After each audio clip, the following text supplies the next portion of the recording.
اور کوشش کرنا ہے کہ ہمارے زندگی کے اندر غفلتیں، کمیاں، کوتاہیاں ختم ہو جائے۔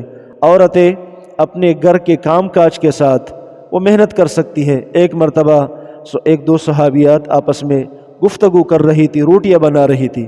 روٹیاں بنانے کے بعد ایک اپنی دوست کو کہتی ہے کہ دیکھو ہماری روٹی بھی تیار ہو گئی اور میری 3 پارے تلاوت بھی پوری ہو گئی۔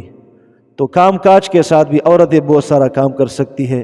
آج کل تو الحمدللہ ہمارے حضرت جی فرماتے ہیں کہ اللہ نے اس امت کے اندر ایک ایسے انقلاب کو پیدا فرمایا ہے کہ مستورات اپنے گھر کے کام کاج کے ساتھ علم بھی حاصل کرتی ہے اور محنتیں اور مجاہدہ کرتی ہے، کوششیں کر رہی ہوتی ہے۔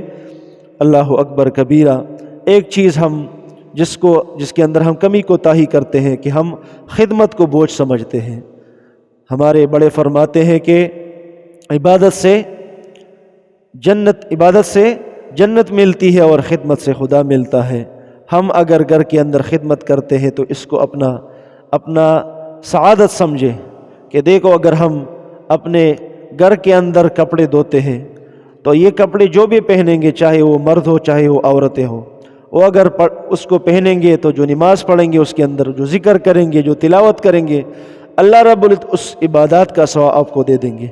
جو رزق آپ بنائیں گے اس کی خدمت میں آپ حصہ ڈالیں گے، وہ جو بھی کہیں گے اللہ رب العزت اس کے ذکر کا، اس کی فکر کا، اس کے دین کی خدمت کا آپ کو ثواب دے گا۔ اللہ اکبر کبیرہ۔ پیچھے سے مستورات کی محنت اگر خدمت نہیں ہوگی تو آگے حضرات بھی دین کی خدمت نہیں کر سکیں گے۔